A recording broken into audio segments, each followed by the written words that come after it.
Você está no canal Ricardo Oliveira. Muito obrigado por sua presença. Por favor, curta o vídeo, compartilhe e inscreva-se no canal. Olá, meu amigo, tudo bem com você? É um prazer ter você aqui mais uma vez no canal Ricardo Oliveira. E hoje estou dando continuidade à série de entrevistas especiais, isso mesmo. A série que é uma marca peculiar aqui do meu canal. E se você é novo no canal e não assistiu às outras entrevistas que já realizei aqui, é só você acessar a playlist de entrevistas e lá você encontrará todas as entrevistas que já realizei, tá bom? Já entrevistei o Dr. Rodrigo Silva, o Dr. Alberto Tim, o doutorando em língua semítica, o pastor Sérgio Monteiro, Michelson Borges, o teólogo Marcos Martins de Oliveira e outras pessoas que já foram entrevistadas também por mim, tá certo? Amigos, hoje estou tendo a oportunidade de poder receber a presença de um amigo, né? Ele não é adventista do sétimo dia, mas é um irmão na fé e eu admiro muito o seu conhecimento. Antes de poder anunciar quem é essa pessoa, eu quero mandar aqui um abraço especial para um dos colaboradores aqui do meu canal, que é o pastor Wallace. Ele reside lá nos Estados Unidos da América, já trabalhou na TV Novo Tempo, ele é a pessoa responsável em fazer as locuções aqui do canal, tá bom? Então, o canal Ricardo Oliveira não seria o mesmo sem a colaboração do meu amigo, do meu irmão e pastor Marlon Wallace, tá bom, Marlon? Um abraço aqui do canal Ricardo Oliveira e que Papai do Céu continue aí abençoando o seu ministério, tanto na questão da locução, como também o seu ministério pastoral, tá certo? Amigo inscrito, quero te pedir um favor. Não esqueça de curtir o vídeo, tá bom? É muito importante que você faça isso. Quando você é inscrito no canal e não curte o vídeo, o YouTube entende que o conteúdo do canal Ricardo Oliveira não está sendo relevante para você. E assim, ele não te notifica quando eu posto aqui os meus vídeos, tá bom? Então, se você gostar do vídeo, por favor, curta, compartilhe, coloque aí nas suas redes sociais. E também não esqueça de ativar o sininho. E quando você ativar o sininho, lá vai aparecer 3 opções. É só você ir na opção todas. Assim, sempre que eu postar qualquer vídeo aqui, você será notificado, tá bom? Agradeço muito se você puder me ajudar com essas questões aí. Eu confesso a você que eu estou super feliz. Por quê? Porque o canal Ricardo Oliveira vem crescendo muito. Já estamos aí em mais de 65 mil inscritos, pelo menos no momento em que eu estou gravando esse vídeo, tem mais de 65 mil inscritos. Tá bom? Então, graças a você que tem ajudado o canal Ricardo Oliveira a crescer. A minha meta é chegar a 100 mil. Será que você poderia me ajudar a alcançar esse número? Então, por favor, peça para um amigo, para o irmão da igreja, para o papai, para a mamãe, se inscrever no canal Ricardo Oliveira, tá certo? Aqui, com certeza, eles encontrarão conteúdos de grande relevância para a sua vida espiritual. Então, eu sou muito grato a você que tem ajudado aí o canal Ricardo Oliveira a crescer. Em breve eu tenho aqui novidades para poder transmitir para você, tá bom? Quero dizer a vocês que estou muito alegre porque estou tendo a oportunidade de estar recebendo aqui a presença ilustre do meu amigo e irmão Lucas Banzoli. Eu tenho certeza que você já ouviu falar sobre o Lucas Banzoli. Ele tem um site aí com vários conteúdos apologéticos. Ele é um dos grandes combatentes, né, da imortalidade da alma. E assim, o Lucas Banzoli é um jovem ainda, mas tem uma mente brilhante. Até o pastor Sérgio Monteiro, dias atrás, elogiou aí o trabalho do Lucas Banzoli. Eu gosto muito do trabalho dele. O Lucas Banzoli, ele não é adventista do sétimo dia, ele é da Igreja Batista, ele é teólogo, apologista, mestre em teologia, graduando em história, escritor com mais de 16 livros escritos. O Lucas Banzoli, ele foi a pessoa que indicou o tema do meu TCC. Eu e o Lucas Banzoli somos parceiros aí na nossa graduação, né? Ele está graduando em História, eu já concluí a minha graduação em História. Graças a Deus irei para a colação de grau, para a cerimônia, mais ou menos daqui um mês. E o Lucas Banzoli foi quem indicou o tema do meu TCC. Então, Lucas, muito obrigado. Você, além de ser um grande colaborador na questão de produzir materiais de cunho apologético, você também me ajudou aí na questão da minha graduação. Um abraço aqui do canal Ricardo Oliveira e muito obrigado em ter aceitado aí o convite em participar aqui dessa entrevista. Vamos conhecer um pouquinho melhor o Lucas Banzoli? Lucas Banzoli, teólogo batista que abandonou a crença da imortalidade da alma. Por muito tempo, Lucas Banzoli acreditou que após a morte, uma entidade imaterial desencarnava do corpo e ia para o inferno ou para o paraíso. Mas suas convicções e crenças foram confrontadas com a verdade da palavra de Deus. E mediante esse dilema doutrinário, ele tomou uma decisão difícil: mas necessária, decidiu abandonar essa crença antibíblica.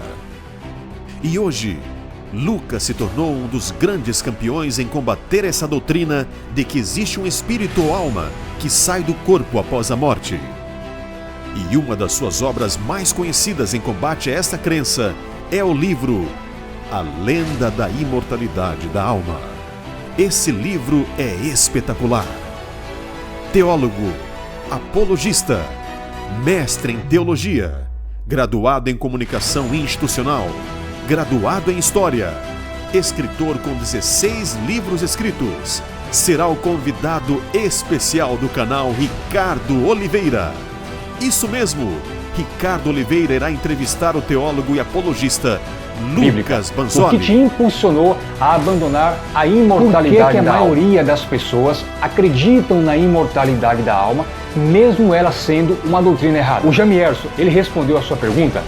E se não respondeu, por que você acha que existe tanta dificuldade em responder uma pergunta, já que, segundo ele, a crença da imortalidade da alma é uma crença que tem base bíblica? Qual texto bíblico ou qual argumento que, na sua ótica, fulmina de uma vez por todas a crença da imortalidade da alma? Esse é o Lucas Banzoli. Eu tenho certeza que tudo aquilo que vai ser exposto pelo Lucas Banzoli nesse momento irá nos ajudar a entender melhor a palavra de Deus. Lucas, muito obrigado.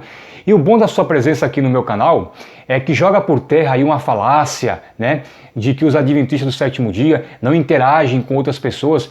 Isso não é verdade. Veja só, o Lucas é batista, eu sou adventista do sétimo dia. Temos muitas divergências em várias questões bíblicas, mas convergimos em outras, né? E nem por isso precisamos viver nos gladiando naquilo que divergimos.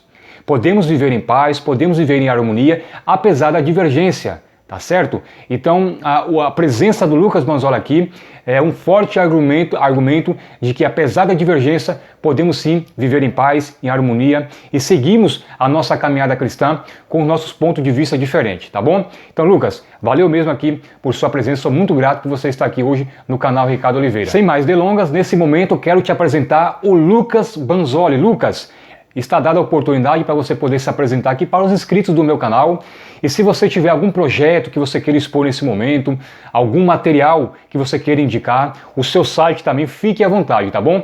Com vocês, Lucas Banzoli. Gente, aqui é o Lucas. Eu quero em primeiro lugar agradecer a oportunidade dada pelo meu amigo Ricardo Oliveira. Quando eu comecei a seguir o seu canal, eu acho que não chegava nem a 2.000 inscritos, né, naquela época, e agora já está com 67 mil inscritos, né, uma ascensão meteórica realmente, porque foi em muito pouco tempo que cresceu tudo isso. E você sabe como é que é difícil fazer um canal de teologia crescer numa plataforma como o YouTube, né? As pessoas não costumam se interessar muito por teologia, então você tem todo o mérito por isso, e eu fico muito feliz por ver, né, você ter conseguido chegar tão alto e daqui a pouco está nos 100 mil, daqui a pouco chega nesse objetivo. E sobre mim, eu sou autor de um site chamado www.lucasbanzoli.com, onde eu coloco todos os meus artigos, né? Na verdade eu tinha vários sites anteriores a esse, mas aí eu passei a escrever de uns anos para cá exclusivamente nesse site, né? E reuni todos os artigos nele. Ali eu falo sobre diversos assuntos, né? Sobre doutrina, sobre história, sobre até um pouco sobre política e tudo mais. Mas no momento o meu projeto principal é um livro chamado 500 anos da Reforma, como o protestantismo revolucionou o mundo. Na verdade esse é um projeto que eu já estou dedicando os últimos anos, né, a isso.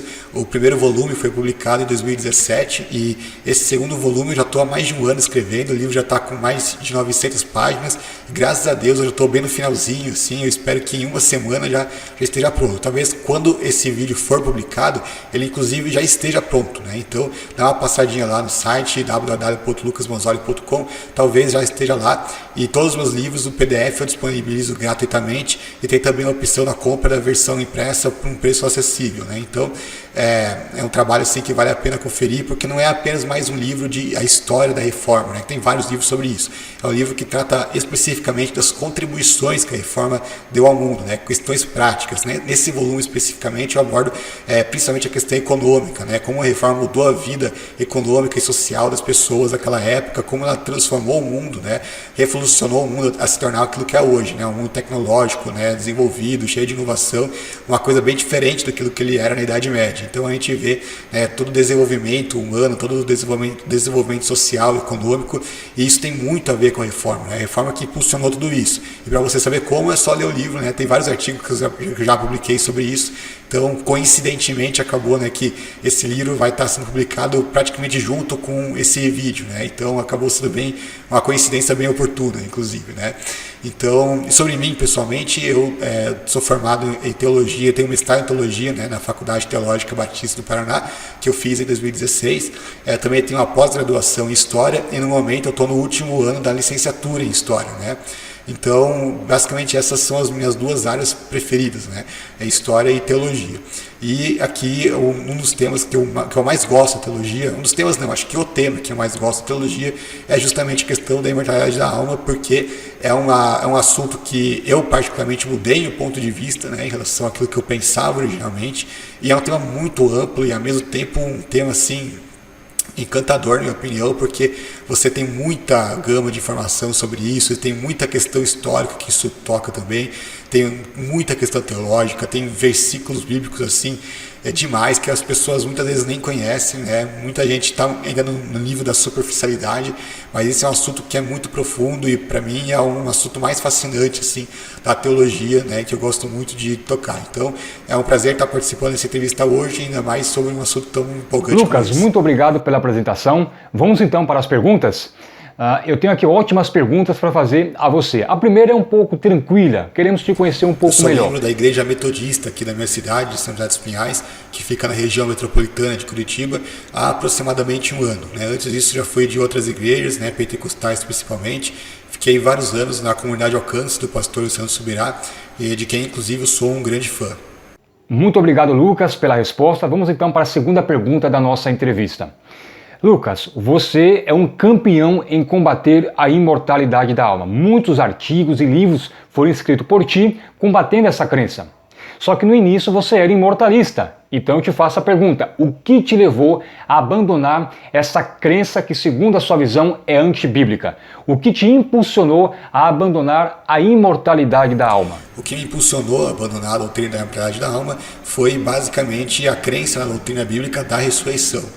Porque para os imortalistas a ressurreição ela é basicamente desnecessária. Você não vai ver eles falando isso abertamente assim com essas palavras, mas no fundo é o que eles creem, né? Porque não tem nenhum sentido a pessoa ter que abandonar o corpo para ir para o céu e aí depois ficar lá durante, sei lá, milênios, aí na ressurreição ela descer de volta do céu para entrar de volta no corpo ressuscitado e aí ela voltar para o céu de novo novamente como ela já estava antes do corpo. Quer dizer, nesse cenário a ressurreição ela é um apêndice, assim, alguma coisa desnecessária, alguma coisa frívola, assim, sem nenhuma necessidade real, né? Esse seria um detalhe, apenas um detalhe. Um acréscimo de um corpo e nada mais do que isso, que na prática não mudaria nada, já que a pessoa já estaria lá no céu e ela ressuscita e ela volta para o céu como ela estava antes. A mesma coisa em relação aos perdidos, né? A pessoa estava lá queimando no inferno. Daí, na hora da ressurreição, Deus vai lá, tira a pessoa do inferno, faz que ela religue-se de novo ao seu corpo, para depois ela voltar a queimar no inferno para sempre, como ela já estava queimando antes. Quer dizer, tipo, né? É uma coisa assim, que além de não ter nenhum sentido, ela é praticamente um insulto à doutrina bíblica da ressurreição, né? Porque é como dizer, ó, Deus criou a doutrina da ressurreição, Deus colocou isso na Bíblia, colocou uma ênfase enorme nessa doutrina, mas é uma doutrina irrelevante, uma doutrina desnecessária, uma doutrina, né, que nem precisaria existir, literalmente ela não precisaria existir, né? Inclusive, justamente por isso que os pagãos da época de Paulo, né, os gregos principalmente, que eles acreditavam na doutrina da imortalidade da alma, eles debochavam, eles ridicularizavam a ressurreição, justamente porque se você acredita que existe uma alma imortal, para que vai haver ressurreição, né? Então eles estariam, entre aspas, certos em debochar dessa doutrina se existisse realmente uma alma imortal. Agora, por que a gente vai na Bíblia e vê que a doutrina da imortalidade da alma ela não existe, mas que a doutrina da ressurreição ela é tão ressaltada, né? Se você pesquisar imortalidade da alma, ou o termo alma imortal, alguma coisa semelhante a isso, você vai encontrar zero referências. Agora, se você procurar por ressurreição, você vai encontrar centenas de referências, né? Só no Novo Testamento você encontra dúzias de referências assim, da forma mais explícita possível. E não é apenas mencionando a ressurreição, mas mencionando principalmente o quanto que ela é importante, o quanto que ela é decisiva para ser da salvação. O mais importante delas é perder a vida eterna, né? A mais importante delas está lá em 1 Coríntios capítulo 15, onde Paulo fala, né, que se não houvesse ressurreição, então Jesus morreu em vão, né? Então todos os mortos já teriam perecido, né? Ele escreve no versículo 18, no versículo seguinte, o verso 19, ele diz que a nossa esperança como cristãos se limitaria apenas a essa vida, né? E nós seríamos os mais miseráveis de todos os homens, os mais dignos de lástima, né? Como é que ele afirma. Então, assim, para Paulo, ele repete isso, reitera, né, no versículo 32, né? Então, se foi por isso, se não há ressurreição, então comamos e bebamos, que amanhã morreremos, né? Quer dizer, não existe ressurreição, então não existe nada. Se não existe nada, então vamos usufruir dessa vida do modo mais carnal possível e acabou, né? Agora, por que Paulo diz dessa maneira, né? Óbvio que Paulo jamais iria falar isso se ele acreditasse que a parte da ressurreição, a alma estaria no céu de qualquer jeito, né? Que a gente já estaria no céu em espírito, né? Fora do corpo, e continuaria ali mesmo se não houvesse ressurreição. Por acaso Paulo iria dizer isso, né? Que ele teria lutado contra feras em Éfeso à toa, que era melhor então comer e beber e amanhã morrer, né? Que os mortos em Cristo já pereceram, né? Que a vida seria inútil. Paulo ia se expressar dessa forma se ele pensasse que sem ressurreição ele continuaria no céu do mesmo jeito pela eternidade? É óbvio que não. Para Paulo, a ressurreição ela é necessária. Por quê? Porque ela tira o ser humano do estado de morte, do estado de inexistência. O inexistência que eu me refiro é do ser racional, ou seja, a pessoa não está consciente na morte. Justamente por isso a ressurreição ela traz de volta o ser racional, ela traz de volta a pessoa à consciência. Então por isso que a ressurreição é tão importante, e essa é a razão pela qual não há imortalidade da alma na Bíblia e pela qual há tanta ênfase na ressurreição em todo o Novo Testamento principalmente. Também existe no Antigo, mas uma ênfase bem maior no Novo Testamento, né? Em vários versículos, você vê Paulo debatendo em Atenas, ele debate exatamente sobre isso, né? Se não me engano, em Atos capítulo 17, onde ele prega a ressurreição para os atenienses, né? E muitos outros versículos que falam mesmo. Então, na crença bíblica, a ressurreição ela não é apenas um detalhe, ela não é uma coisa desnecessária, não é uma coisa que Deus criou ali como um enfeite, né? Vão acrescentar, vão adicionar o corpo aí para você continua aqui no céu comigo de boa. Não, a ressurreição ela é absolutamente fundamental para que o ser humano possa chegar à presença de Deus, né? Então isso a gente vê em inúmeros versículos bíblicos, né, do Gênesis ao Apocalipse, e isso é o que eu mostro no meu livro, né, A Lei da Imortalidade da Alma, que eu pretendo fazer uma nova edição bem mais completa, né, mais ampliada futuramente, e é justamente isso. Então a crença na imortalidade da alma, por que ela é tão nociva? Não é apenas porque ela é antibíblica, mas porque ela ofusca, ela obstrui, ela é, como eu falei, é como um insulto à crença na ressurreição, né? Você tem a crença na ressurreição e você tem uma crença paralela, conflitante, que é a doutrina da imortalidade da alma, que torna a crença na ressurreição uma coisa basicamente e fundamentalmente inútil, né? Então por isso que você não vê quase pregador nenhum de igrejas que defendem a imortalidade da alma falar em ressurreição, né? Quantas vezes você vê alguém pregar em ressurreição hoje em dia, né? Geralmente na Páscoa você vê, né? Porque fala de ressurreição de Jesus e tudo mais, mas fala-se muito na volta de Jesus, no arrebatamento, mas na ressurreição, que é ainda mais ressaltada que tudo isso, você não vê quase ninguém mencionando. E por que ninguém menciona? Porque o discurso prevalecente hoje nas igrejas é aquele de morrer e ir para o céu, né? Você morre e aí a sua alma imortal sai do corpo e vai para o céu, né? Então quando um falecido morre, como é que a pessoa fala? Fique em paz, porque ele já está no céu, né? Ele está lá com Deus, tudo mais, né? A alma dele já está lá. Você vê isso na Bíblia? Alguém consolando outra pessoa que morreu desse jeito? Óbvio que não. Pelo contrário, você vai lá para a 1 Tessalonicenses, capítulo 4, como é que Paulo consola os tessalonicenses que tiveram entes perdidos, né, falecidos? Com a doutrina da alma imortal, ele diz para eles, vocês fiquem tranquilos aí, que eles já estão lá no céu com Deus, a alma deles está lá, está segura. Não, ele não fala nada disso, pelo contrário, ele fala, fiquem tranquilos por causa da doutrina da ressurreição dos mortos, né? Porque os mortos hão de ressuscitar, e quando os mortos ressuscitarem, aí sim, vocês vão se encontrar com eles. É com a doutrina da ressurreição que Paulo consola os tessalonicenses, né? Se Paulo achasse que as almas já estão no céu, é óbvio que ele iria consolar com isso, que qualquer pessoa imortalista consola hoje em dia, né? Porque é o que faz mais sentido na doutrina imortalista, mas não, ele consola apenas com a esperança da ressurreição.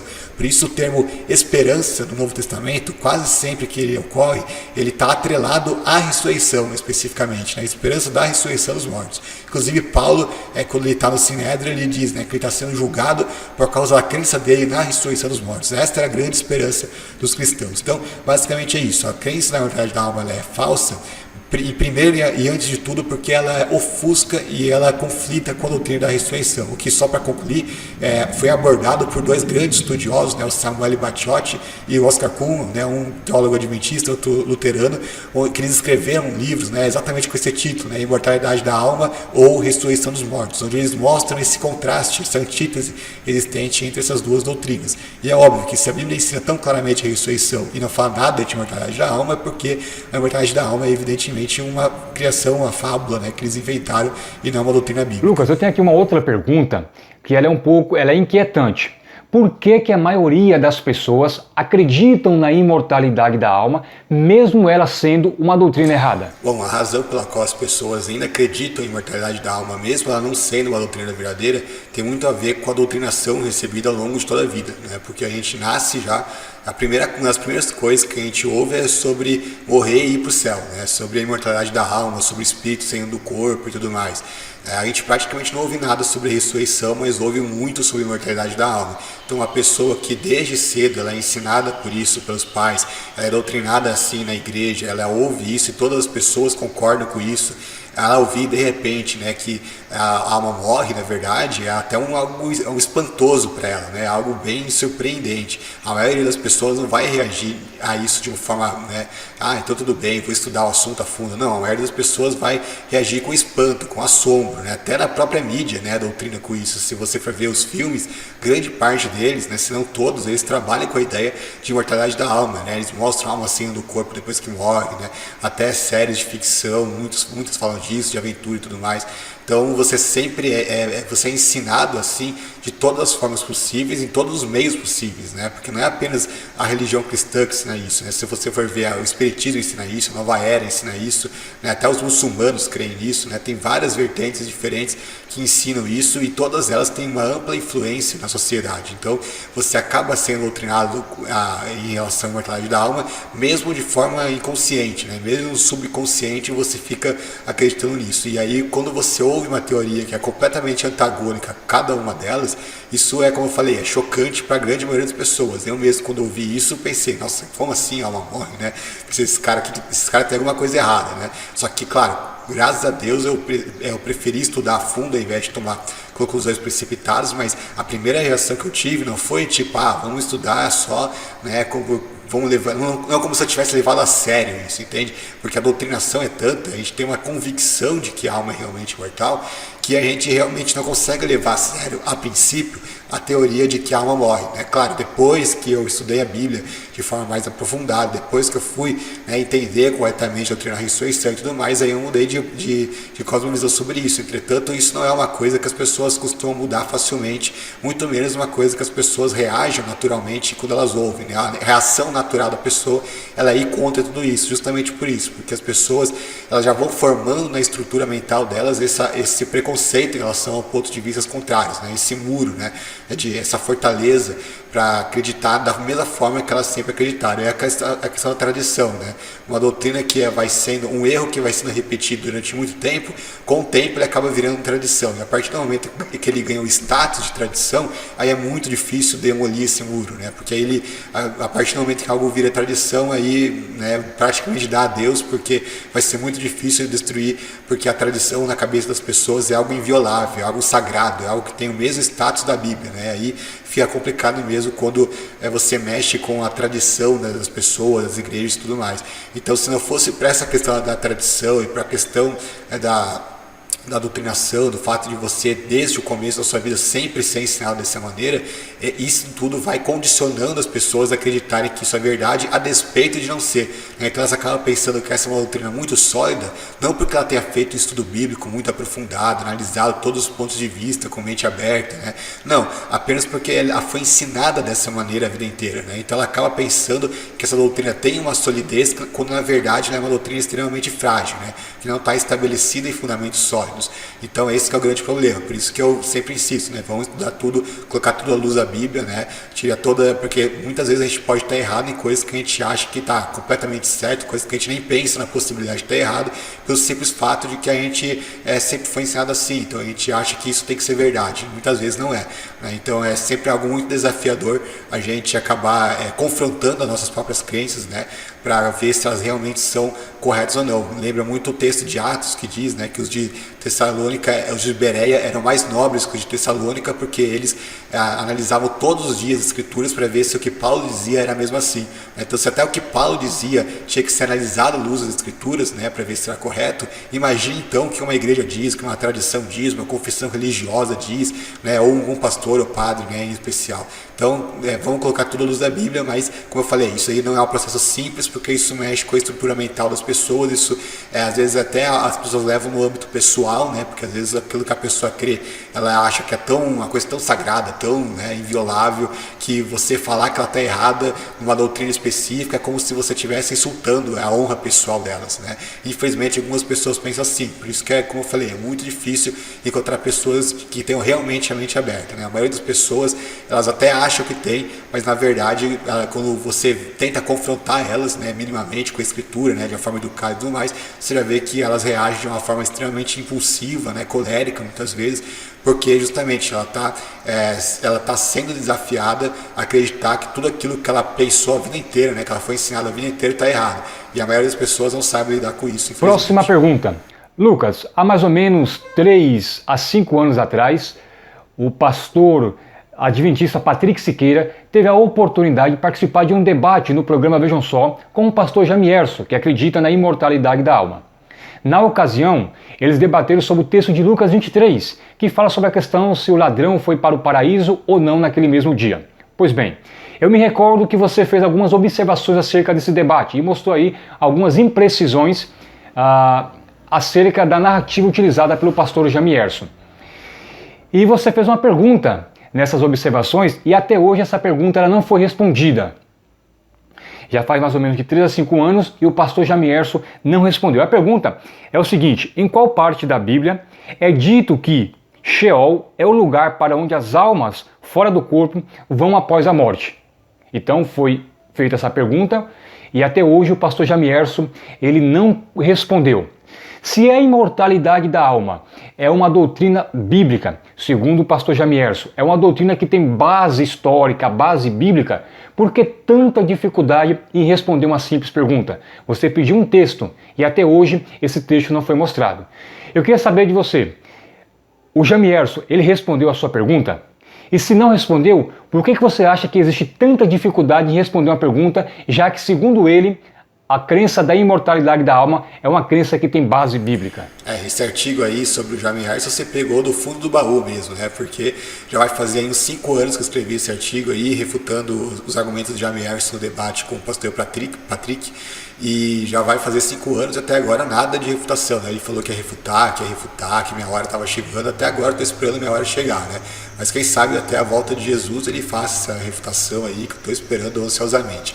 E sobre o artigo em si, eu lancei uma pergunta no final dele, né, que é em qual parte da Bíblia é dito que o Sheol é o lugar para onde as almas fora do corpo vão após a morte, né? E realmente não teve resposta, né? Por isso que eu estou esperando a resposta até agora, passados aí 5 anos, porque não existe um único texto bíblico que mostre almas desencarnadas indo para o Sheol após a morte, né? O máximo que você pode usar para isso é uma parábola, né, que por definição é uma alegoria, onde nem sequer Jesus menciona a alma, mas mostra ali 2 pessoas vivas no Sheol depois da morte. Mas você não vê nenhum texto bíblico literal, histórico, afirmando esse tipo de coisa. Pelo contrário, a Bíblia tem dúzias de textos sobre isso e cada um deles afirma sempre que são corpos mortos, ou seja, cadáveres que estão no chão, nunca almas ou espíritos vivos, incorpóreos, com consciência e personalidade depois da morte. Então aqui alguns textos que eu separei sobre isso, textos que eu cito no artigo, né? Você tem, por exemplo, Salmos 141:7, que diz: como a terra é arada e vendida, assim foram espalhados os seus ossos à entrada do Sheol. Então aqui a gente vê que o Sheol é o lugar onde os ossos estão, né? Não onde uma alma desencarnada, incorpórea, um fantasminha, né, que eles acreditam, esteja. Você tem o texto lá em 1 Reis 2:9. Mas agora não o considere inocente, você é um homem sábio e saberá o que fazer com ele. Apesar de ele já ser idoso, Perdão, faça-o descer ensanguentado ao Sheol, né? Então, como a pessoa pode descer ensanguentada ao Sheol, se o espírito é, por definição, né, na definição que eles dão, algo incorpóreo, né, algo que você é intangível, né, não pode ser ensanguentado, não tem nenhum sentido isso, né? Se ele vai descer ensanguentado ao Sheol, é porque o Sheol é realmente o lugar onde vão corpos mortos, né, que nesse caso é um corpo, né, cheio de sangue. Outro texto aqui tem Jó 17:16, que diz: descerá ela as portas do Sheol, desceremos juntos ao pó, né? Aqui ele está fazendo um paralelismo, né? Onde as portas do Sheol equivalem exatamente ao mesmo que é o pó da terra, né? Então, se o pó da terra equivale ao Sheol, então obviamente Sheol não é uma morada, né, espiritual dos mortos, né, numa outra dimensão onde os espíritos ficam lá, não. É uma coisa bem literal mesmo, é uma coisa bem terrena, bem material, vamos dizer assim, né? Porque justamente é a sepultura universal dos mortos e não alguma coisa espiritual, alguma coisa de outro mundo. A gente vai lá em Salmo 49:14, que diz: com ovelhas estão destinadas à sepultura, e a morte lhes servirá de pastor. Pela manhã os justos triunfarão sobre eles. A aparência deles se desfará no Sheol, longe das suas gloriosas mansões. Aqui a gente vê, em primeiro lugar, o autor igualando a sepultura ao Sheol. Em segundo lugar, dizendo, né, que a aparência deles, está falando do quê? Né? Da alma incorpórea, do fantasminha que sai do corpo? Não, está falando da aparência física deles. Se desfará no Sheol. Por que se desfará? Porque a pessoa, quando está morta, obviamente ela vai, né, sendo consumida por vermes, ela vai se corrompendo, né, fisicamente falando, então ela vai se desfigurando, né? Por isso que o autor escreve isso, porque para ele o Sheol era realmente, né, a sepultura universal dos mortos, e como sendo a sepultura, ela não pode ser, né, um lugar onde existam almas desencarnadas e corpóreas, né? Então todo o texto bíblico que a gente vê sobre o Sheol, ela sempre está se referindo a um corpo, né, a um corpo morto, um cadáver, né? Então tudo aquilo que eles falam, o cara é ensanguentado, o cara está no pó da terra, o cara, né, essa aparência vai se desfigurar lá, está falando realmente a mesma coisa que é a sepultura. Eclesiastes 9:10, né, que diz: tudo quanto tiver a mão para fazer, faze-o conforme as tuas forças, porque no Sheol, para onde tu vais, não há obra, nem projeto, nem conhecimento, nem sabedoria alguma. Algumas traduções vertem aqui por sepultura, mas no original hebraico, como todos os textos aqui que eu estou falando, é de acordo com o original hebraico, está lá, né, Sheol. Então aqui, né, se não vai ter nem obra, nem projeto, nem conhecimento, nem sabedoria alguma, se você for no original hebraico desses termos, né, você vê que ele tem uma abrangência muito grande, né, se refere à própria inteligência, conhecimento, né, sabedoria. Então não tem nenhuma mínima chance de a pessoa estar viva e ao mesmo tempo não ter nada disso, né? A pessoa está viva, mas não tem conhecimento, não tem consciência, não tem sabedoria, não tem nada, né? Quer dizer, que pessoa viva é essa? Que pessoa consciente é essa, né? Obviamente, para o autor de Eclesiastes, né, para Salomão, ele não contemplava o Sheol como um lugar para onde almas conscientes iam depois da morte. Salmo 6:5, Davi escreve: pois na morte não há lembrança de ti, falando de Deus, né? E no Sheol, quem te louvará? Aqui é uma pergunta retórica, né? No Sheol, quem te louvará? O que está querendo dizer? Que no Sheol, né, ninguém vai louvar a Deus. Agora, se o Sheol fosse o lugar para onde os justos vão depois da morte, que para eles, né, o Sheol é o lugar para onde eles iam até a morte de Jesus, pelo menos, né? Então, nesse lugar, óbvio, a primeira pessoa que as pessoas fossem se lembrar, as pessoas justas que fossem lá, seria Deus, né? No entanto, aqui diz, né, que as pessoas que estão no Sheol não podem louvar a Deus, né? Então, como é que o Sheol é o lugar onde Abraão estava, onde, né, todos os patriarcas, pessoas justas estavam, se no entanto elas não podiam nem louvar a Deus ali, né? Será que elas vão entrar no mundo dos mortos com espírito, com uma alma incorpórea, e vai estar escrito uma placa escrita, né, proibido louvar a Deus aqui, né? Óbvio que não, né? Porque para o salmista, repito, o Sheol não era o lugar de almas conscientes, era apenas o lugar da morte, era apenas a sepultura universal dos mortos. Números 16:33, desceram vivos ao Sheol com tudo que possuíam, e a terra fechou-se sobre eles e pereceram durante a assembleia. Esse texto faz todo sentido quando a gente entende que o Sheol é a sepultura universal dos mortos, né? Então eles desceram vivos ao Sheol, é que a terra engoliu eles e eles morreram, né? Isso é simplesmente isso. Agora, se o Sheol é um mundo de outra dimensão e tudo mais que eles afirmam, ou até o centro da terra, que outras pessoas afirmam, então será que eles, né, desceram até o centro da terra, né? Uma viagem assim, deve ter durado dias, né? Ou então eles foram teletransportados para outra dimensão enquanto estavam caindo lá? Não tem nenhum sentido isso, né? Obviamente o texto é muito mais simples, muito mais racional e razoável, entendido da maneira bíblica, da maneira mortalista. Isaías 14:11, né? Sua soberba foi lançada no Sheol, junto com o som das suas liras. Sua cama é de larvas, sua coberta de vermes. né? Aqui mais uma vez, porque a cama é de larvas, a coberta de vermes. Está falando da condição de uma pessoa morta, né? Que vai sendo consumida, né, pelos bichos da terra. Então é uma coisa extremamente simples. Eu tenho que polemizar sobre esses textos. Salmo 31:17: não permites que eu seja humilhado, Senhor, pois tenho clamado a ti, mas que os ímpios sejam humilhados e calados fiquem no Sheol. Agora esse texto é muito intrigante, porque para os imortalistas o Sheol é lugar também, eles acham que tinha dois compartimentos do Sheol, né? Um para os justos e outro para os ímpios. O compartimento para os ímpios é o mesmo que eles chamam de inferno. Agora, será que os ímpios vão para o inferno para ficar calados? Né? Quer dizer, o mínimo que a pessoa ia fazer lá é gritar, né? Imagina, a pessoa está queimando lá, o mínimo que ela vai fazer é gritar, né, de dor. No entanto, o salmista diz, né, que eles vão ficar calados no Sheol. Por quê? Porque para o salmista, obviamente, Sheol não tinha nada a ver com o lugar de sofrimento, com o lugar, né, de angústia, de dor, de consciência, de gritos, né, de berros, alguma coisa assim. As pessoas justas não vão louvar a Deus no Sheol porque elas estão mortas, e as pessoas ímpias não vão gritar no Sheol porque elas estão mortas também, né? Então não tem nada a ver nem com o céu nem com o inferno. Gênesis 44:29. Se agora vocês também levarem esse de mim e algum mal lhe acontecer, aqui é o texto que fala de Jacó falando de Benjamim, né? A tristeza que me causarão fará com que meus cabelos brancos desçam ao Sheol, né? Então será que para ele o fantasminha que saía do corpo dele aqui ia para o Sheol? Não, os próprios cabelos brancos dele aqui iam. Por quê? Porque, como eu falei, repito, é o mesmo que a sepultura, então a sepultura vai estar o cabelo branco dele ali, né? Obviamente não está falando de um ser incorpóreo, de uma outra dimensão. Jó 33:18: para apartar o homem do seu desígnio e livrar da soberba, para livrar sua alma da cova e sua vida da espada, né? Aqui, se livrar a alma da cova, né? Embora o texto não esteja mencionando o Sheol especificamente, mostra que a alma vai para a cova depois da morte, né? Não diz que a alma vai para o céu ou que vai para o inferno, porque realmente a cova é o único destino que a alma tem, é o único destino que a alma de qualquer pessoa tem, porque a alma não é, biblicamente falando, um fantasminha que sai do corpo, consciência e personalidade, é apenas o mesmo que um ser vivo, que o ser humano, aquilo que a Bíblia chama de alma vivente. Jó 33:22, novamente, né? Sua alma aproxima-se da cova e sua vida dos mensageiros da morte, né? Mais uma vez mostrando que o destino da alma dos ímpios é a cova, não que é o inferno, não que é alguma coisa em outra dimensão. Jó 33:28, ele resgatou a minha alma, impedindo-a de descer para a cova, e viverei para desfrutar a luz, que mostra que até as pessoas justas iriam, né, com a alma delas para a cova depois da morte. Isaías 38:17, foi para minha paz e o que eu tive grande amargura, tu porém amastes a minha alma e a livraste da cova da corrupção, porque lançaste para trás de mim todos os meus pecados. Olha que interessante, né? Ele não diz que a alma dele estava indo para o inferno, que estava indo para o céu, mas tem que estar indo para a sepultura, né? Para onde que ele chama de cova da corrupção, né? Justamente porque é o lugar onde o ser humano vai se corromper lá, né? Fisicamente falando, até virar pó, né? Então, para a visão dos salmistas, para a visão dos autores bíblicos, né, no geral, eles não iam para uma outra dimensão depois da morte, eles iam simplesmente aguardar ali a ressurreição no Sheol, né, o pó da terra, na sepultura, e ali eles iam estar até que a morte, né, até que a ressurreição tirasse eles do estado de morte, para então serem julgados e irem para a vida eterna ou para a morte eterna. Salmos 89:48, que homem há que viva e não veja a morte?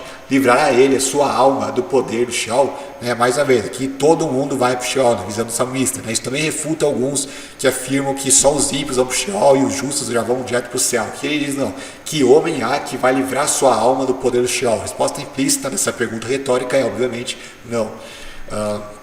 Salmos 49, isso também mostra que o Sheol não era uma coisa boa, vamos dizer assim, né? Porque para eles, para os imortalistas, tem alguns que creem que só os ímpios iam para o Sheol, outros iam para o céu, e outros creem que os dois iam para o Sheol, mas como eu falei, com um compartimento dos ímpios, que era uma coisa, né, um inferno, e outro compartimento para os justos, que era compatível com o que seria o céu. Entretanto, é que ele diz, né, que homem há que vai livrar sua alma do poder do Sheol, que mostra que o Sheol não é uma coisa excessivamente boa, né? Ninguém quer morrer, ninguém quer ir para a sepultura, isso não é uma coisa boa. O que a gente espera é a ressurreição dos mortos, né? Agora, para os imortalistas, o Sheol seria uma coisa boa, de fato, porque ele estaria na presença de Deus, ele estaria com todo mundo que ele conhecia, né? Ele estaria reencontrando seus familiares, seus entes queridos, né? Estaria já desfrutando, né, dessa paz celestial. E, no entanto, aqui a gente vê que para os autores bíblicos o Sheol não era uma coisa essencialmente positiva, nem para os justos. Salmos 49:8-9, pois o resgate de uma alma não tem preço, não há pagamento que o livre para que viva para sempre e não sofra decomposição. Aqui, o que é esse sofrer decomposição? Ele está falando do quê? Do corpo apenas? Não, ele tinha acabado de falar da alma, né? Pois o resgate de uma alma não tem preço. no apagamento ecolivre, para que viva para sempre e não sofra decomposição. Esse sofrer e decomposição está atrelado à alma. Por quê? Porque a alma para os autores bíblicos não era um fantasminha que sai do corpo depois da morte. A alma para os autores bíblicos é essencialmente o que o ser humano é, o ser vivo, né? Aquilo que a Bíblia chama de alma vivente, que é a união do corpo com o fôlego de vida, né? Que é o espírito. Então, claro que a alma na Bíblia vai ter outros significados, a gente vai ver que muitas vezes há uma alusão aos pensamentos, né? Aos sentimentos, à psique, né? Ao nosso lado psicológico, mas nunca uma entidade, um elemento imortal que sai do corpo, até porque uma linguagem como essa jamais seria empregada por um imortalista, né? No dia de hoje, né? Que a alma vai sofrer com decomposição no túmulo, não tem nenhum deles diria isso. E Salmos 94, 17, que diz: se o Senhor não for em meu auxílio, já a minha alma habitaria no lugar do silêncio. Então, se a alma vai habitar no lugar do silêncio, é óbvio que não seria nem o céu, que seria o lugar de louvores a Deus e tudo mais, nem o inferno, que seria um lugar de gritaria, de pavor, de gritos e tudo mais, né? Então, por quê? Porque está falando realmente da sepultura, ali realmente o sangue total para quem morreu.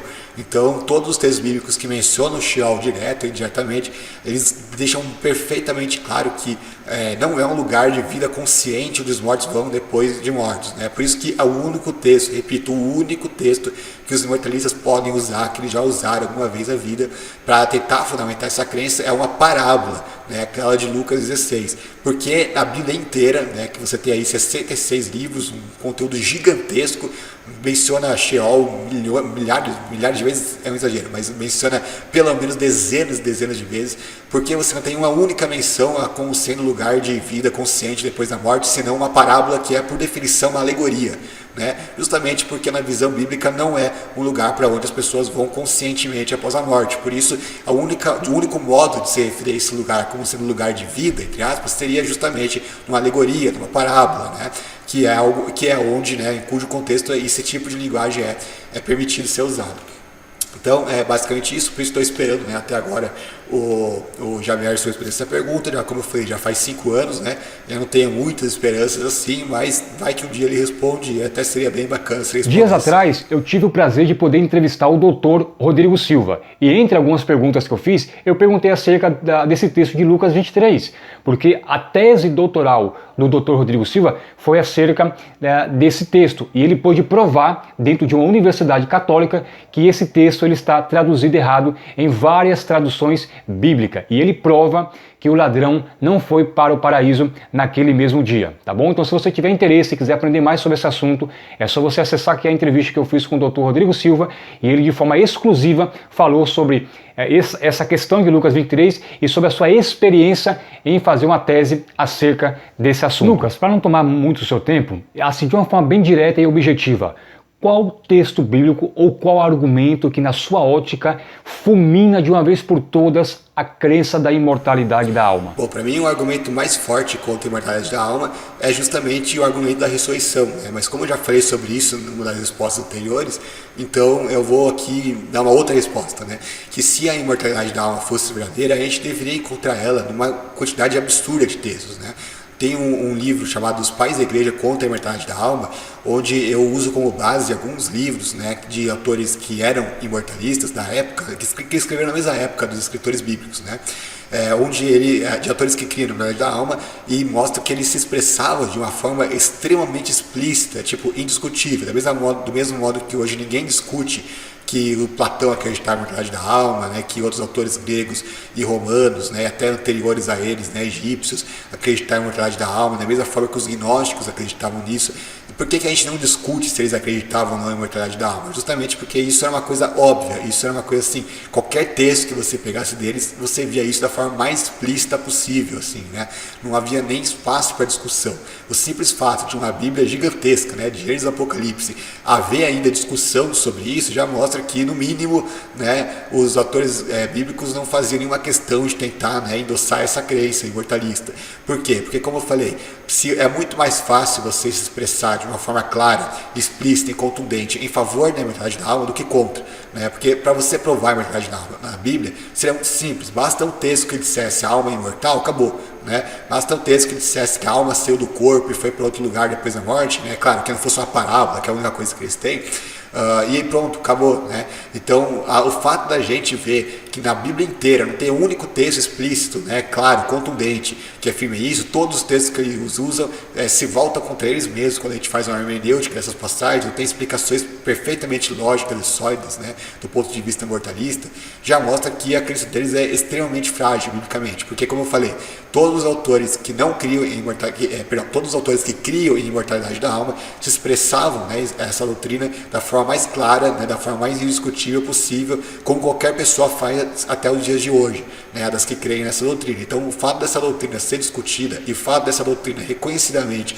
não possuir um amparo explícito na Bíblia já é um ponto que conta muito contra eles. O outro ponto que conta contra eles é o fato de existir tantos textos bíblicos que jamais seriam escritos por um autor que acreditasse que a alma é imortal, né, porque indicariam a crença contrária, né. Eu vou trazer alguns exemplos aqui.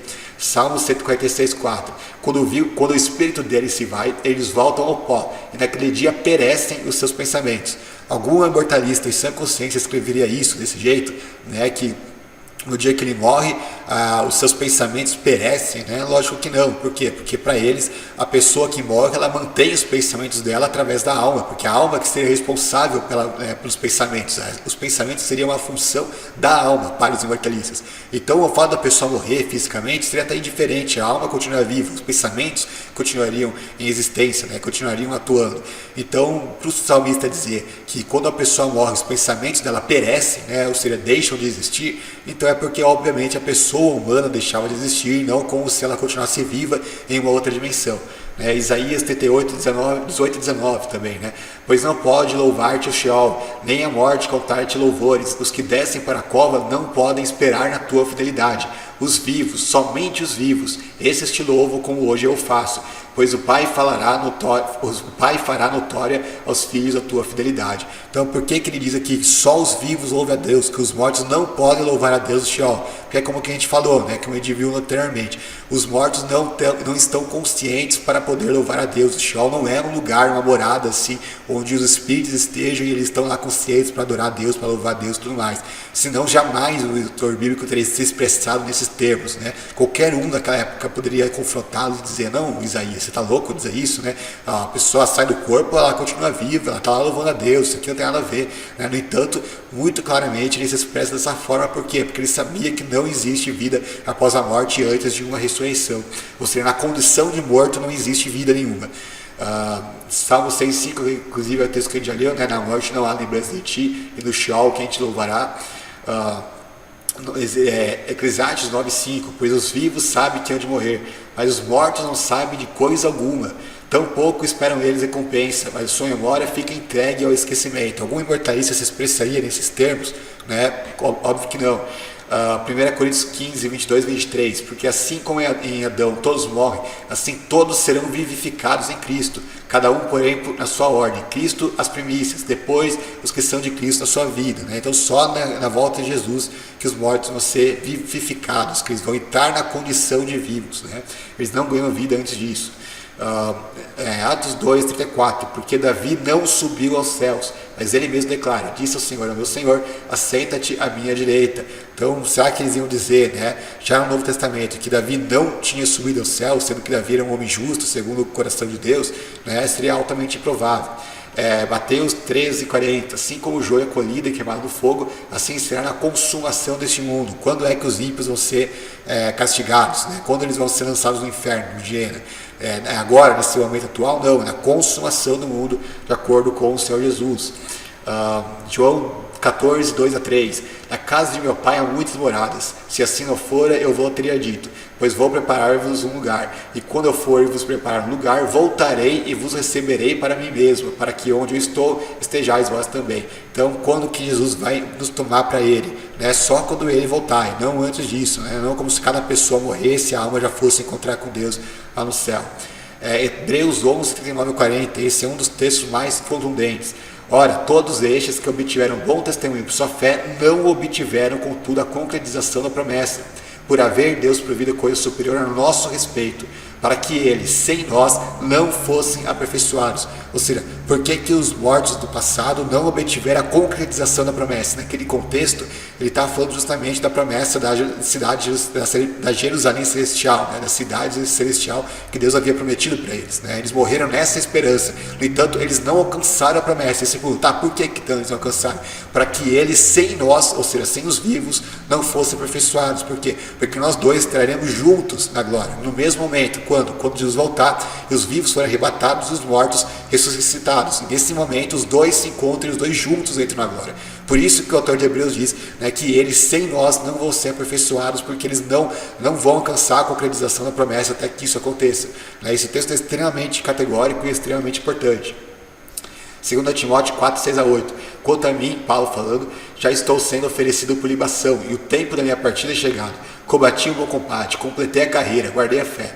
Desde agora a coroa da justiça me está guardada, a qual o Senhor, o reto juiz, me dará naquele dia, e não somente a mim, mas todos que amaram, os que amam a sua vida. Então Paulo não diz que ele morrendo, a alma dele vai sair do corpo, ele vai para o céu e vai pegar a coroa dele. Não, ele diz que quando a coroa dele está guardada, e quando ele vai ter essa coroa, né, na sua vida, na vinda de Jesus, né, que ele se refere pelo termo naquele dia, né, naquele dia é o termo sempre usado na Bíblia para se referir à volta de Jesus, à ressurreição dos mortos. Então Paulo não teria a coroa da glória antes disso. Aí eu pergunto, né, será que a alma de Paulo saiu do corpo, foi lá para o céu, foi lá para a presença de Deus, mas Deus se recusou a dar a coroa para ele, né? Só depois da ressurreição, depois de milênios é que ele teria a coroa? Não faz sentido isso. Obviamente para Paulo ele só teria a coroa da vida no dia que ele ressuscitasse, né? Justamente porque antes disso ele não estaria na glória com Deus.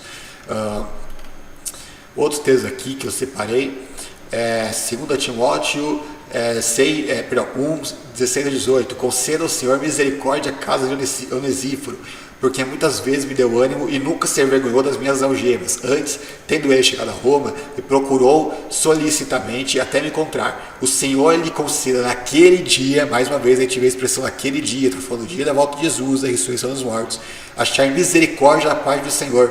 Então, peraí, Onesíforo já não estaria no céu antes disso? Ele já não estaria salvo na glória, né? Que estranho isso, né? O Onesíforo supostamente já estaria na glória quando Paulo escreveu isso, porque ele já tinha morrido. Para os imortalistas, Onesíforo já estava salvo, já estava com Deus, já estava no céu. E mesmo assim, Paulo espera que naquele dia o Senhor conceda misericórdia para ele. É óbvio, né? Se Onesíforo já estava no céu, Deus já tinha concedido a misericórdia dele. Né? Porque Paulo coloca no tempo futuro, justamente porque ele sabia que Onesíforo não havia sido julgado ainda, ele não havia sido salvo ainda, não estava na glória, na posse da vida eterna. O julgamento ainda iria ocorrer quando? No futuro, depois da volta de Jesus. E aí que a gente encontra a misericórdia da parte de Deus para que a gente possa ser dado vida eterna. É tudo perfeitamente claro, perfeitamente conectado.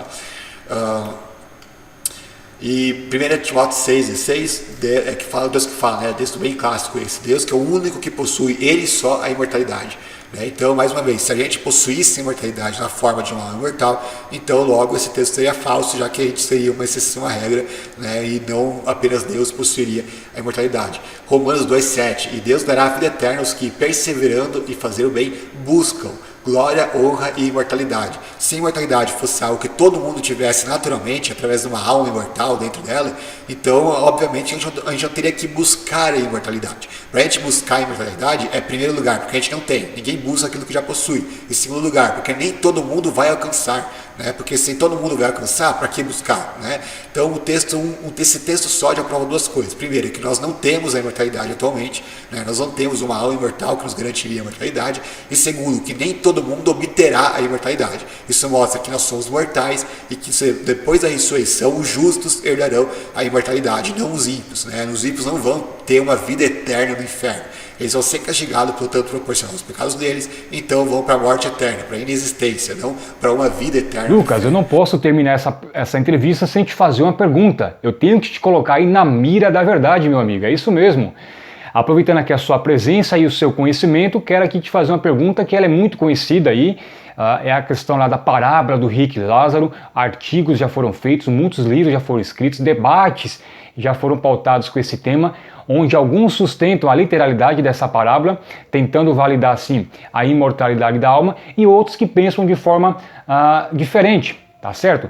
Assim, eu já li alguns artigos seus acerca dessa questão e eu percebo que você utiliza assim, alguns argumentos que não são muito utilizados por outras pessoas. Por exemplo, você usa um argumento bem interessante, onde você diz que é difícil ou é impossível poder literalizar essa parábola pela questão do mendigo estar cheio de ferida e os cachorros lambendo a sua ferida na porta da casa do homem rico, onde seria ali oferecido um banquete, tá certo? Então eu gostaria de saber, na sua opinião, quais argumentos jogam por terra a narrativa utilizada em torno dessa parábola, validando assim a imortalidade da alma. Eu gostaria que você pudesse assim usar alguns argumentos que sejam diferentes daqueles que já foram utilizados e que você aí colocou no seu artigo, tá bom? Bom, sobre a parábola do rico e Lázaro, o que a gente tem que entender em primeiro lugar é que parábolas são, por definição, alegoria, né? Então não é uma história real, não é alguma coisa literal que Jesus contou para ensinar alguma coisa como se o objetivo dele fosse dizer que há uma imortal, que existe um céu e um inferno depois da morte, antes da ressurreição, ou alguma coisa do tipo. O propósito de uma parábola é, através dessa alegoria, ensinar alguma verdade espiritual, alguma lição moral, alguma coisa maior que se tem por objetivo através dessa história fictícia, através do uso parabólico. Então, a gente vê, por exemplo, que em todo o contexto de Lucas 16, onde está inserida essa parábola, não há nada que Jesus esteja ensinando de imortalidade da alma, né? Não é o objetivo de Jesus, nem de longe, ensinar esse tipo de coisa. Toda a discussão girava em torno da discussão de Jesus com os fariseus, porque estes não acreditavam em Jesus a despeito do fato de Jesus realizar inúmeros milagres entre eles, né? Então, os fariseus, mesmo vendo Jesus realizar todos aqueles milagres, eles mesmo assim rejeitavam Jesus, né? Não aceitavam o ministério dele e eram incrédulos. Então, Jesus conta essa parábola com o objetivo de condenar a incredulidade dos fariseus. É isso que a gente vai ver aqui. Entretanto, se a gente for analisar a parábola literalmente, que é como eles fazem, né, para conseguir sustentar a doutrina da imortalidade da alma através dessa parábola, então eles vão se meter em muitos problemas que a maioria dos imortalistas nem sequer percebe, né, nem sequer se dá conta. Por exemplo, se a gente for lá para Lucas 16, a gente vai ver em primeiro lugar que em nenhum momento a parábola cita a alma ou o espírito, né? Ela fala assim do Lázaro indo lá para o Hades, para o rico também, né, indo lá para o Lázaro, indo para o seio de Abraão. A gente já vai comentar o que é isso, depois o rico indo para o Hades, mas em momento nenhum ela menciona a alma ou espírito. Pelo contrário, se a gente for ver lá no versículo 22, né, chegou o dia que o mendigo morreu e os anjos o levaram para junto de Abraão. O rico também morreu e foi sepultado. No Hades, onde estava sendo atormentado, ele olhou para cima e viu Abraão de longe, com Lázaro ao seu lado. Então chamou: Pai Abraão, tem misericórdia de mim e manda que Lázaro molhe a ponta do dedo na água e refresque a minha língua, porque estou sofrendo muito neste fogo. Então, peraí, né? A parábola não diz que o rico estava no Hades em forma de espírito e corpórea, como fantasminha, né, saindo do corpo, né? Não, ela diz que o rico tinha língua, né, e que ele ainda tinha corpo, tinha dedo, né, tinha sede, tinha uma série de elementos corporais. O espírito sente sede, né, ele precisa que toma água, né? Ele precisa refrescar o seu corpo? Não, justamente porque ele não tem corpo, né? Um anjo, um demônio, ele não tem dedos, ele não tem alguma parte física do corpo, né? Ele não tem sede, ele não sente as coisas que o rico sente aqui nessa parábola. Entretanto, a gente vê claramente que o rico sentia, né? Molha a ponta do dedo na água, refresca a minha língua, né? Porque estou sofrendo muito nesse fogo. O que nos leva, inclusive, a questionar, né? Por que o rico iria pedir para molhar a ponta do dedo, né, na água para refrescar a língua dele, sendo que todo o corpo dele estaria sendo devorado pelas chamas, né, do inferno. Então é uma coisa completamente sem sentido. Se ele estava queimando o inferno como um todo, né, todo o corpo dele queimando no inferno, então não faria nenhum sentido ele precisar, né, pedir para molhar só a ponta do dedo, para molhar a língua dele, né, como se isso fosse resolver o problema dele. E isso também nos leva a esse problema, né? Se a parábola for interpretada literalmente, a gente teria que concluir então que o rico estava com o corpo no inferno, já que claramente a gente vê aqui, né, ele sentindo sede, ele com língua, né, Lázaro com o dedo, né, então todo o corpo, né, foi para no Hades por engano, ao que parece, né. Então a gente vê aqui claramente que o objetivo não é contar uma história literal, uma coisa que aconteceu mesmo, uma coisa real, até porque se fosse assim a gente teria que reformular a própria doutrina imortalista, né? Porque para eles o espírito é uma coisa incorpórea, ou seja, sem um corpo, desprovido de um corpo. Então, se a parábola mostra que eles estavam com o corpo físico e com características de um corpo físico, então evidentemente não pode ser aplicado a um espírito incorpóreo, um fantasminha, uma alma desencarnada, né, uma penada, alguma coisa do tipo. Então, claro, a não ser que você ache que no inferno os ímpios agora estão lá, né, corporeamente. Nesse caso, a ressurreição torna-se ainda mais inútil, né? Porque o cara já está com o corpo lá, então para que vai ressuscitar um corpo, né? Torna-se mais inútil ainda a ressurreição dos mortos numa visão como essa. Em relação ao seio de Abraão, é importante tocar nesse ponto. versículo 23, que diz: no Hades, onde estava sendo atormentado, ele olhou para cima e viu Abraão de longe, com Lázaro ao seu lado. Né? Aqui eu estou lendo a tradução da NVI, que particularmente é a minha versão preferida, mas eu não tenho nenhuma versão assim em relação a outras versões. Todas as versões para mim têm coisas para se elogiar e coisas para se criticar, mas nessa versão ela traduz o termo seio, né, por ao seu lado. Por que ela faz isso? Se você for na Almeida, qualquer Almeida que for, você vai ver, né, e viu lá e Lázaro no seu seio, né, diz nessa tradução.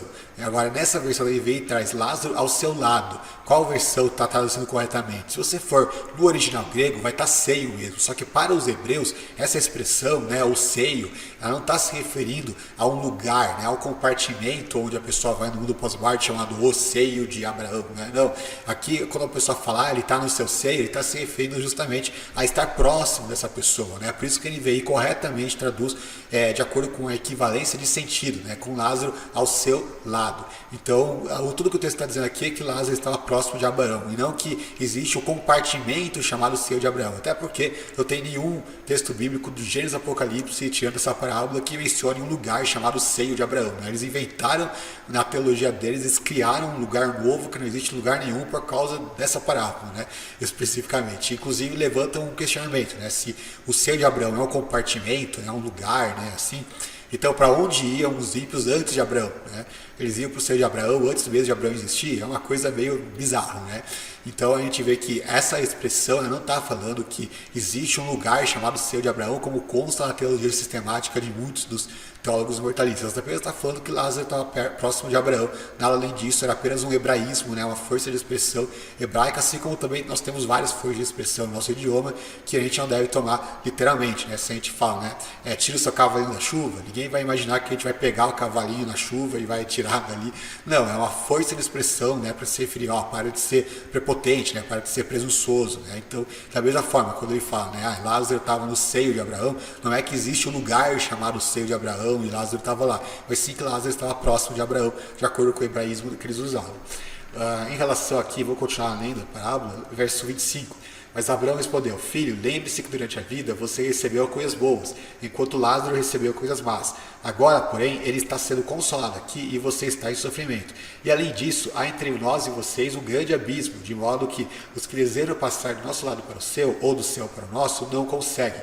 Então, aqui já mostra uma coisa, né? Havia um abismo separando o rico do Lázaro, entretanto, eles conseguiam conversar naturalmente, né? Como se um tivesse do lado do outro, assim, né? Então, nos leva a questionar se essa parábola é uma história real, se é uma coisa literal, que se serve para usar como prova da imortalidade da alma, como os imortalistas fazem. Então, a gente deveria concluir que quando a gente for para o céu, a gente vai ver os nossos parentes, os nossos familiares, nossos amigos, né? Nossos colegas, pessoas que nós amamos aqui na Terra e que se perderam, e a gente sabe que muita gente vai se perder mesmo, né? A Bíblia diz que a porta que leva à salvação é estreita, uma minoria entra por ela, né? Então a gente veria muitas pessoas que a gente ama aqui na Terra, a gente veria queimando diante dos nossos olhos, né, lá no outro lado, lá no inferno, que seria algo assim até assustador, horripilante, né? Como que a pessoa poderia sentir paz, né, alegria, felicidade, bem-estar no céu, vendo as pessoas que ela ama, às vezes até a mãe, a esposa, o filho, enfim, queimando no inferno lá diante dos olhos dele, né? Seria uma coisa assim grotesca, inclusive, né? Aí tudo bem que o mortalista pode afirmar, não, mas isso daí não acontece mais porque depois da morte de Jesus, todos os que estavam no Hades saíram e foram para o céu, e os que estavam, só os ímpios continuaram lá. Né? Então, é o que eles afirmam. Mas, no entanto, pelo menos durante 4.000 anos, por aí, da história da humanidade, de Adão, até essa ocasião, né? Na verdade, de Abel, né? Que já que Abel foi o primeiro que morreu, então, de Abel até a época de Jesus, essa seria a realidade do mundo, né? Ou seja, as pessoas salvas iriam ver as pessoas ímpias um do lado do outro, assim, né? E poderiam conversar, bater papo, né? Como se tivesse, como se tivesse uma pessoa normal conversando aqui, né? Seria uma coisa assim até absurda, né? E, no entanto, é o que a gente teria que concluir caso essa história seja, né, considerada uma história real, né? Com H mesmo, né?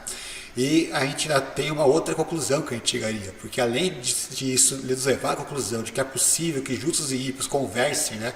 Os justos no céu, os ímpios no inferno, né? Imagina você conversando com a pessoa, né, no inferno enquanto ela está queimando, né? Uma coisa até assustadora.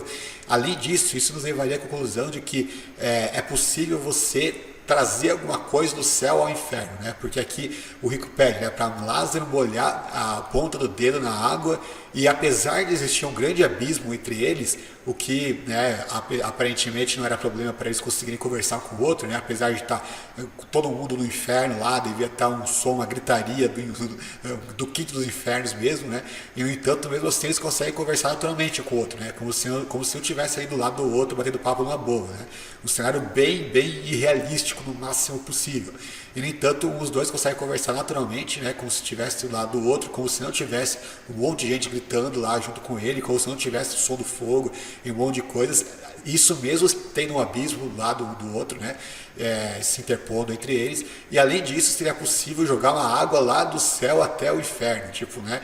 É uma coisa assim, absurdo, né? Completamente, não dá nem para se pensar na possibilidade de tomar isso literalmente. No entanto, é o que eles deveriam fazer se eles levassem a sério a própria teologia deles, né? Porque eles tomam essa história como uma história real, né? Então eles têm que, obviamente, considerar cada ponto como literal, já que eles usam essa parábola para, através da interpretação literal da mesma, endossar a doutrina da imortalidade da alma.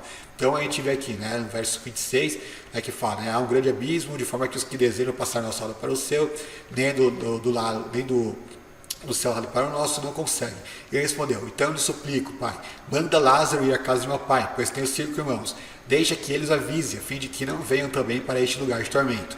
Abraão respondeu, eles têm Moisés e os profetas, que os ouçam.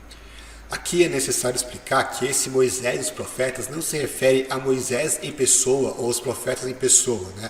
A expressão Moisés e os profetas da Bíblia, ela sempre se refere ao Antigo Testamento, né? Que ele é dividido pelos hebreus entre Moisés, no caso, seria uma referência ao Pentateuco, né? Gênesis, Êxodo, Levítico, Números e Deuteronômio, aquilo que os judeus chamam de Torá. E os profetas, né, seria o resto do Antigo Testamento. Às vezes, essa divisão era feita de forma tripartida, né? Moisés, os salmos e os profetas, né? E às vezes é feito de forma dupla, né? Simplesmente Moisés e os profetas. O fato é que ele não estava mencionando Moisés e os profetas em pessoa, como se a parábola tivesse acontecido na época em que Moisés estivesse vivo lá na terra. Assim está falando de Moisés e os profetas no sentido de ouça as escrituras, né? Porque Moisés e os profetas aqui estavam se referindo ao Antigo Testamento, né? De Gênesis a Malaquias. Então quando ele fala, né, ouça Moisés e os profetas, o que ele está querendo dizer? Ouça as escrituras, né? Esse é o sentido da parábola.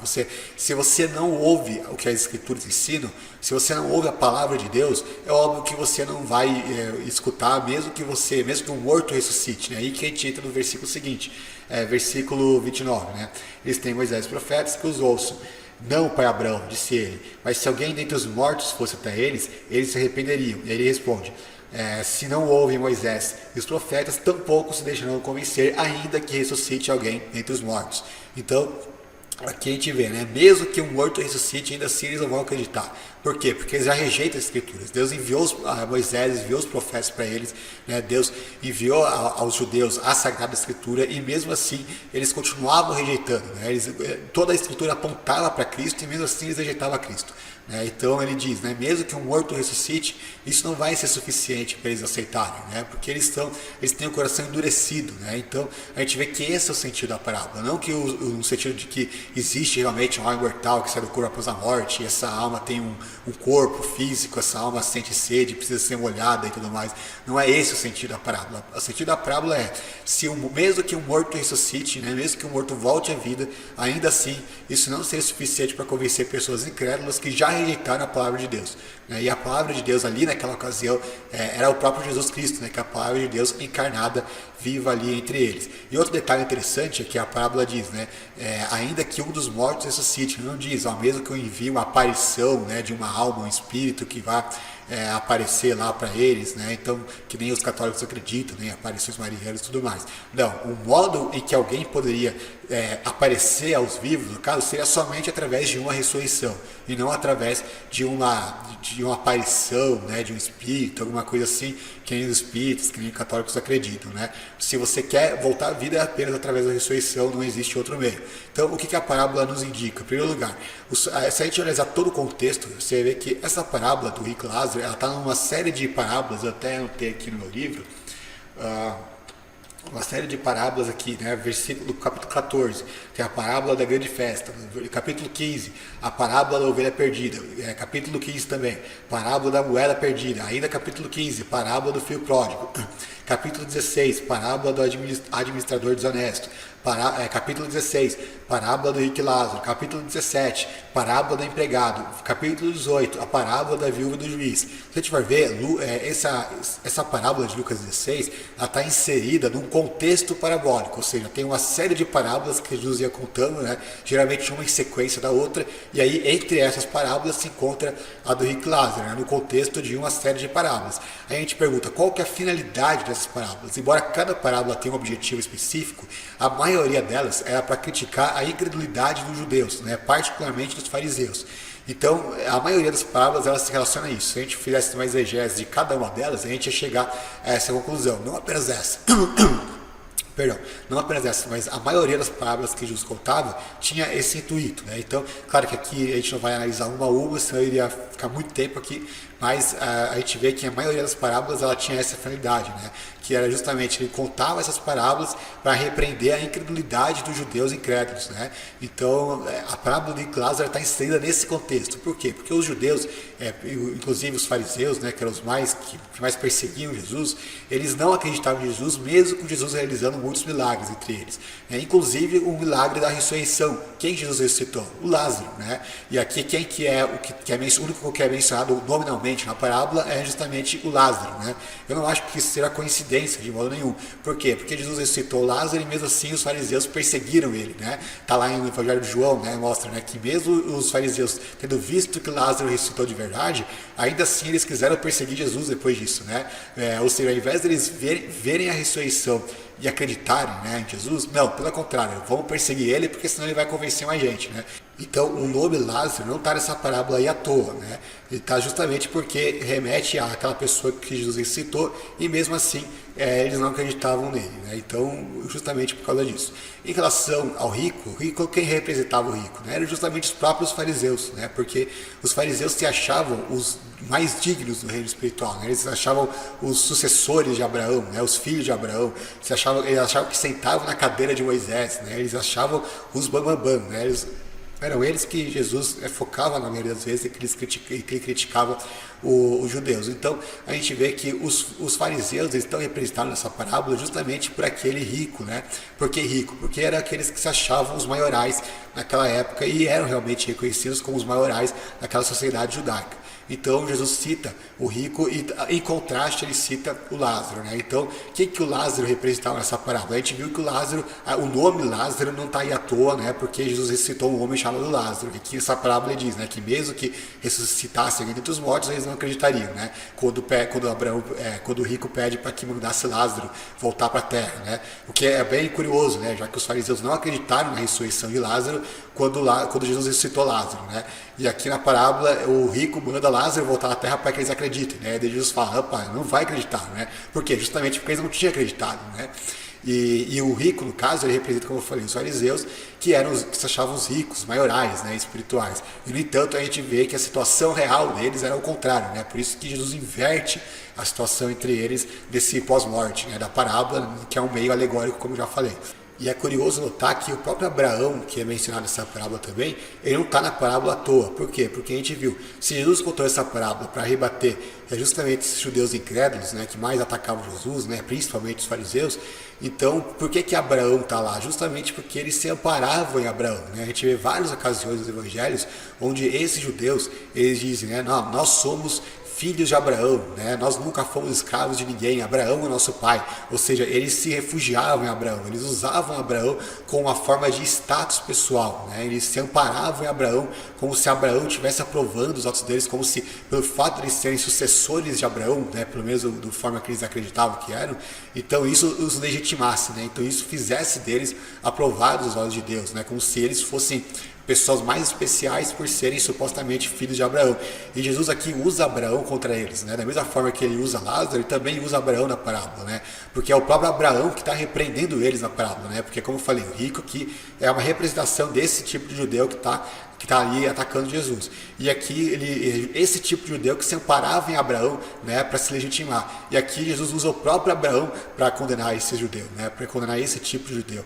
Então aqui é muito interessante isso, né? Cada personagem na parábola aqui, ele não está à toa na parábola, né? Tanto o rico, que no caso representa o judeu, ele não está aqui à toa, porque o judeu realmente se achava esses ricos espirituais, né, esses caras aí mais importantes e tudo mais. O Lázaro não está à toa, porque está aqui justamente a alusão àquele cara que Jesus citou, e que mesmo assim eles não acreditaram nele, né, e aqui mostra que a própria pessoa, né, o próprio rico no caso, queria que Lázaro voltasse à vida para ver se assim eles acreditavam, mas em vida ele já não tinha acreditado. E aqui também mostra o próprio Abraão, né, que aquele é quem eles se refugiavam, aquele que eles se amparavam, né, eles se orgulhavam de serem filhos de Abraão, e aqui é o próprio Abraão que está repreendendo eles, né, falando, vocês não são filhos meus não, né, pelo contrário, né, o Abraão estava junto com Lázaro, né, que é aquela pessoa a quem eles tanto desprezavam. Então, tudo aquilo que a gente olha na parábola está em total consonância com aquilo que Jesus conta de uma forma mais ampla, inclusive nas outras parábolas, né? Que em geral tem essa mesma finalidade, de repreender a incredulidade do povo judeu, né? E não de ensinar alguma coisa relacionada à vida após morte, que nem de longe era o propósito dessa ou de qualquer outra parábola que Jesus contou. E outra razão pela qual a gente pode, né, concluir que uma parábola não deve ser interpretada necessariamente de uma forma literal, né, tomada como sentido de uma história real, é o fato de que a Bíblia está cheia de parábolas onde claramente não tem nem como interpretar literalmente, né? A gente vê lá, por exemplo, no Antigo Testamento tem parábolas onde árvores falam, né? Se não me engano está lá em Juízes 19, deixa eu ver, Juízes 9, né? Eu vou ler aqui do 9, do 8 ao 15. Foram uma vez as árvores a ungir para si um rei, e disseram à oliveira, reina tu sobre nós. Mas a oliveira lhes respondeu, deixaria eu a minha gordura, que Deus e os homens em mim prezam, para ir balançarem sobre as árvores? Então disseram as árvores à figueira, vem tu e reina sobre nós. Mas a figueira lhes respondeu, deixaria eu a minha doçura, o meu bom fruto, para ir balançar sobre as árvores? Disseram então as árvores à videira, vem tu e reina sobre nós. Mas a videira lhe respondeu, deixaria eu o meu mosto, que alegra a Deus e aos homens, para ir balançar sobre as árvores? Então todas as árvores disseram ao espinheiro, vem tu e reina sobre nós. O espinheiro, porém, respondeu às árvores, se de boa fé me undes vosso rei, vinde refugiar-vos debaixo da minha sombra, mas se não, saia fogo do espinheiro e devore os cedros do Líbano. Então aqui a gente vê uma parábola onde vários tipos de árvores diferentes estão dialogando entre si. Será que o propósito dessa parábola é ensinar que árvores falam, né, literalmente? Será que a gente pode usar essa parábola para basear, fundamentar uma doutrina na qual árvores falam e conversam, assim como eles pegam a parábola do rico e Lázaro para dizer que os mortos conversam entre si? É óbvio que não, uma pessoa sensata faria isso, né? Ainda bem. Então, por que ele mostra árvores falando, apesar de árvores não falarem? Justamente porque a parábola é uma alegoria, não é uma história, não é uma descrição real, né, de uma coisa real. Agora, qual que é o propósito maior dessa parábola em questão de juízes, né? Ela está remetendo, salvo engano, ao rei Abimeleque, né? Por quê? Porque Abimeleque era um homem ímpio, né? Ele tinha matado todos os irmãos dele para poder reinar como rei. E aí o povo de Israel, ao invés de eleger outras pessoas mais justas, né, do que ele, outras pessoas mais dignas, mais honradas, mais honestas, não. Eles fizeram rei justamente Abimeleque, né?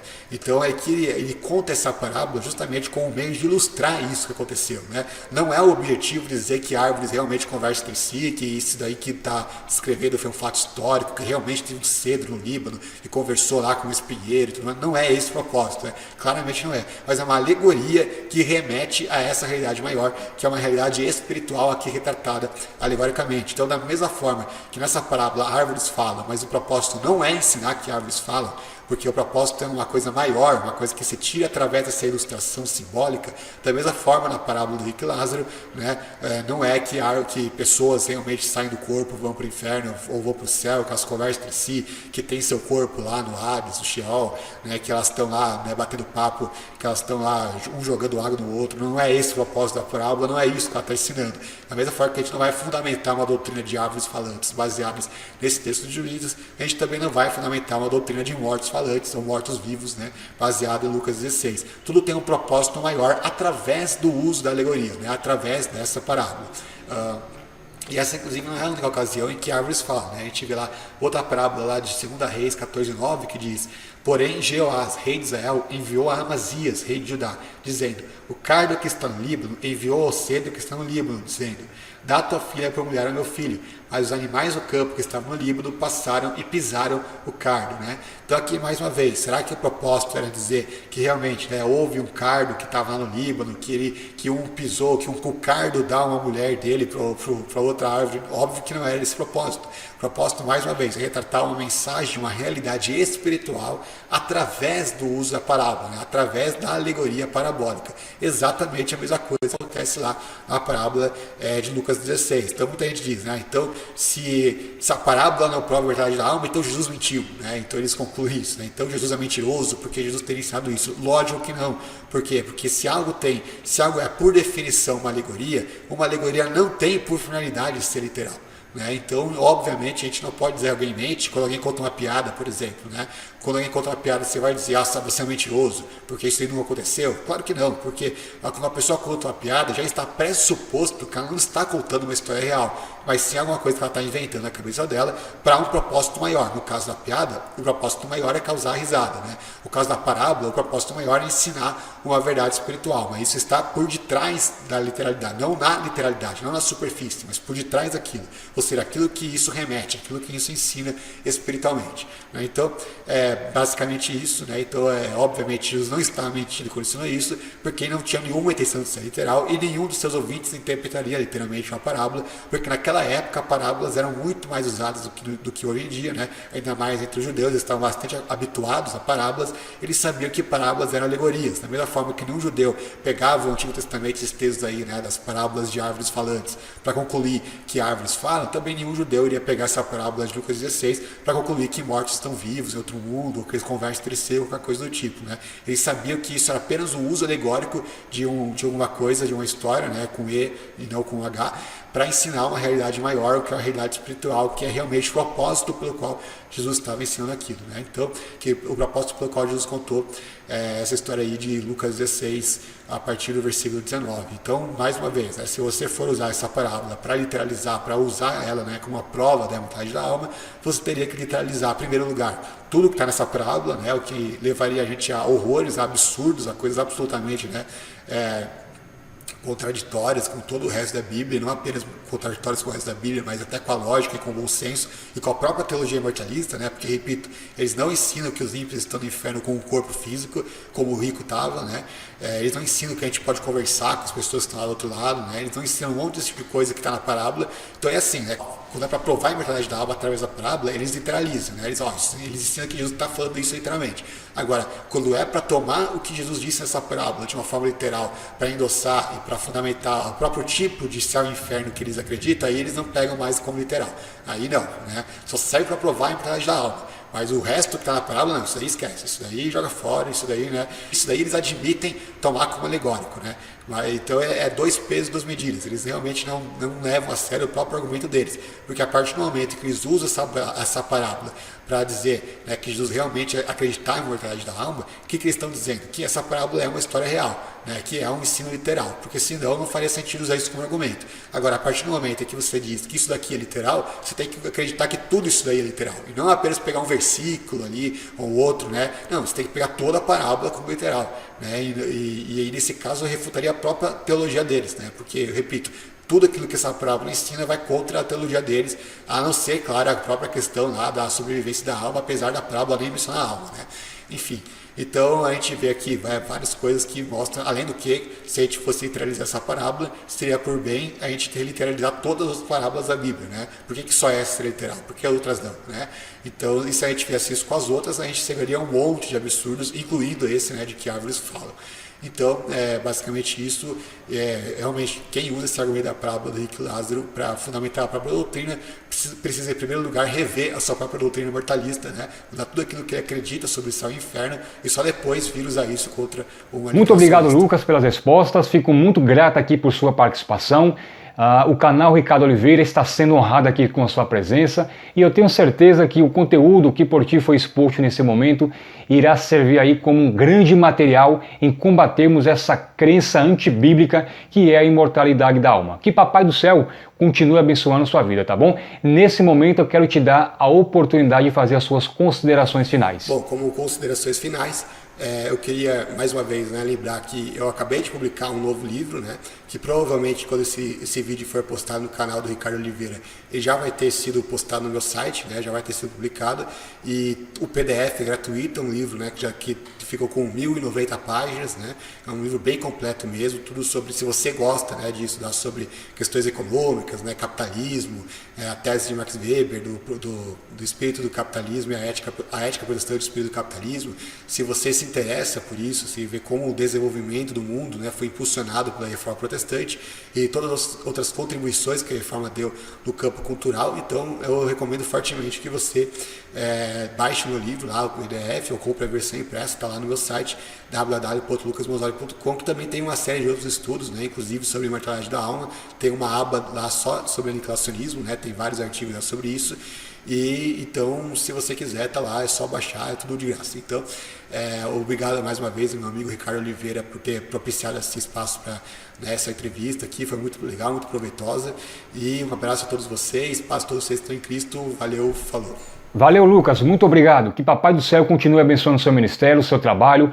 Pode contar aqui com o canal Ricardo Oliveira para o que você precisar, tá bom? Muito obrigado mesmo por sua presença, fico muito grato em ter aceitado aí o convite. Amigo inscrito, chegamos ao final. Te agradeço mais uma vez por sua audiência e também por sua paciência. Peço que você continue orando aqui por mim. A vida tem sido muito corrida, muito difícil, mas eu tenho um compromisso aqui com você em estar sempre produzindo conteúdo de grande relevância para a sua vida espiritual. A luta é grande, mas com certeza a vitória será maior, tá bom? Então te peço encarecidamente, ore por mim, ore por meu trabalho, me coloque sempre nas suas orações, que eu também vou estar aqui orando por vocês, tá bom? Até a próxima, curta o vídeo, ative o sininho, um abraço e até mais. Ricardo Oliveira, proclamando as boas novas do reino. Lembre-se, a verdade sempre vence.